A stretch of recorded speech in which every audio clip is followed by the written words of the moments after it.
Assalamualaikum warahmatullahi wabarakatuh. Perkenalkan, saya Yanuar Anafi Rizky, Sarjana Pendidikan. Saya merupakan guru SMP Islam Andalusia Kebasen. Di sini, saya akan membagikan video inovasi pembelajaran dalam rangka mengikuti lomba Jambore GTK Hebat tahun 2024.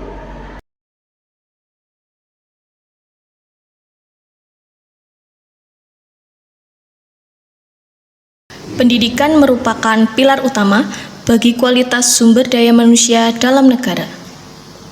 Sumber daya manusia sendiri tumbuh dan berkembang sesuai dengan kemampuan penalaran dan pola pemikiran individu.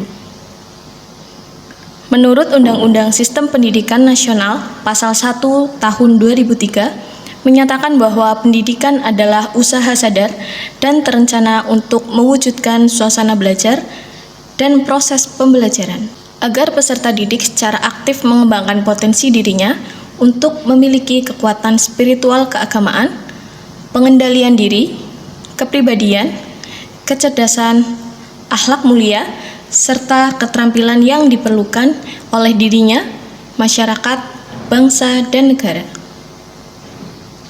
Tujuan pendidikan nasional sendiri terdapat pada Pasal 3 Undang-Undang Nomor 20 Tahun 2003, yaitu berkembangnya potensi peserta didik agar menjadi manusia yang beriman dan bertakwa kepada Tuhan Yang Maha Esa, berakhlak mulia, sehat, berilmu, cakap, kreatif, mandiri, dan menjadi warga negara yang demokratis serta bertanggung jawab. Di Indonesia, kurikulum menjadi salah satu hal terpenting dalam pendidikan karena berkaitan dengan penentuan arah, isi, dan proses dalam dunia pendidikan yang akhirnya dapat menentukan kualifikasi lulusan suatu lembaga pendidikan. Kurikulum bersifat dinamis dan disusun serta berlaku secara nasional dan diterapkan pada seluruh sekolah di Indonesia untuk mewujudkan tujuan pendidikan nasional. Pengembangan kurikulum dilakukan sebagai jawaban atas tantangan yang disebabkan oleh perkembangan zaman dengan memperhatikan situasi dan kondisi masyarakat serta norma-norma yang berlaku.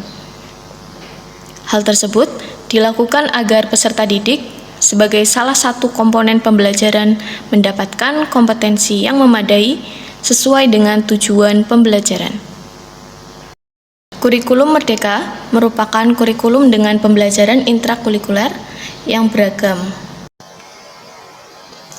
di mana konten akan lebih optimal agar peserta didik memiliki cukup waktu untuk mendalami konsep dan menguatkan kompetensi. Guru dapat leluasa untuk memilih berbagai perangkat pembelajaran, model pembelajaran, hingga metode pembelajaran yang dapat disesuaikan dengan kebutuhan belajar dan minat peserta didik. Maka dari itu, sebagai guru, saya juga menyesuaikan model dan metode pembelajaran yang saya terapkan dalam pembelajaran sesuai dengan kemampuan dan gaya belajar anak. Model yang saya terapkan dalam pembelajaran saya, salah satunya adalah model pembelajaran diferensiasi yang berbasis teknologi. Mengapa harus berbasis teknologi? SMP Islam Andalusia Kebasen merupakan salah satu sekolah yang terintegrasi dengan pondok pesantren. Seperti pondok pesantren pada umumnya, peserta didik tidak diperbolehkan untuk membawa alat elektronik dalam bentuk apapun. Tetapi, bukan berarti peserta didik di SMP Islam Andalusia Kebasen ketinggalan dalam hal berteknologi. Maka dari itu, saya sebagai guru menjembatani peserta didik dalam meningkatkan kemampuan berteknologinya dengan menerapkan beberapa metode pembelajaran berbasis teknologi untuk meningkatkan kemampuan anak dalam hal kompetensi maupun berteknologi. Sebelum menerapkan model pembelajaran diferensiasi, saya melakukan asesmen diagnostik pada awal tahun ajaran dengan cara meminta murid untuk membuat sebuah mind mapping. Mind mapping itu menjawab pertanyaan dari saya, yaitu yang pertama, kegiatan apa yang paling kamu sukai? 2. Pembelajaran seperti apa yang paling kamu senangi? Dan 3. Apa cita-citamu di masa depan?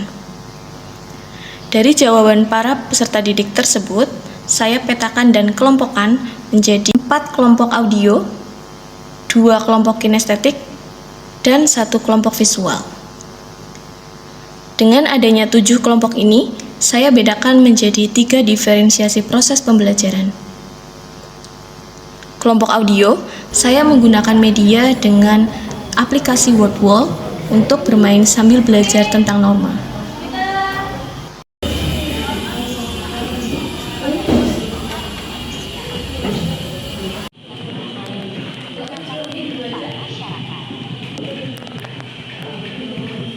Kelompok visual, saya menggunakan media yaitu dengan Canva untuk anak berkreasi dan mendesain poster tentang norma.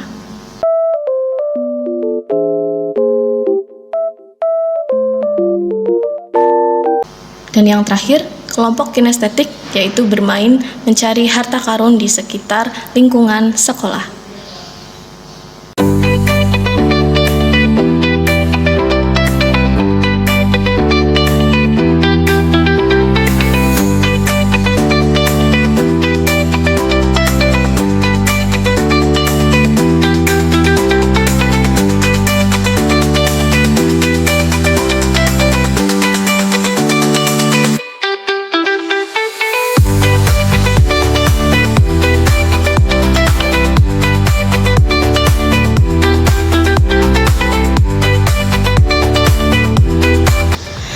Setelah masing-masing kelompok mengamati media pembelajarannya masing-masing, peserta didik akan diminta untuk mengerjakan lembar kerja peserta didik secara berkelompok sesuai dengan materi pembelajaran yang ada dalam media pembelajarannya masing-masing.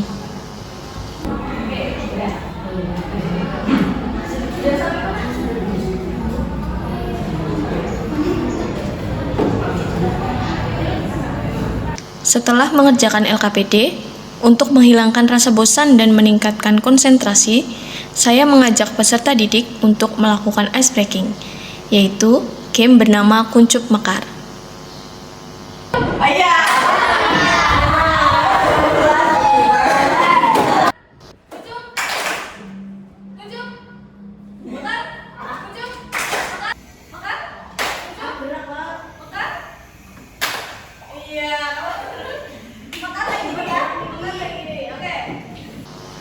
Setelah ice breaking, saya mengajak peserta didik untuk mengunjungi kelompok-kelompok lain agar mendapatkan contoh dan pengertian yang berbeda-beda dari setiap kelompok yang media pembelajarannya juga berbeda-beda sehingga menambah pengetahuan dan wawasan mereka.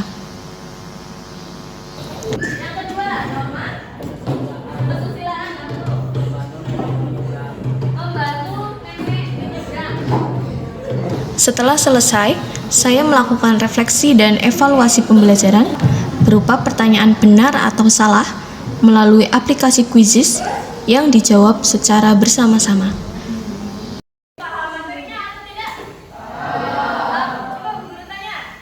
Berapa jumlah norma tadi? Betul. Ada norma apa saja?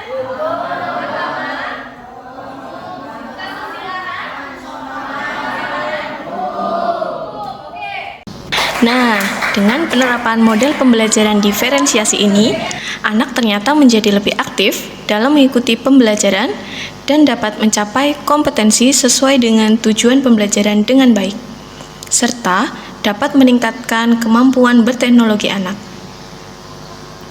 Demikian model pembelajaran diferensiasi yang saya terapkan dalam rangka mendukung minat, bakat, dan gaya belajar peserta didik di SMP Islam Andalusia Kebasen. Mohon maaf atas segala kekurangan dan kesalahan. Terima kasih atas perhatiannya. Wassalamualaikum warahmatullahi wabarakatuh.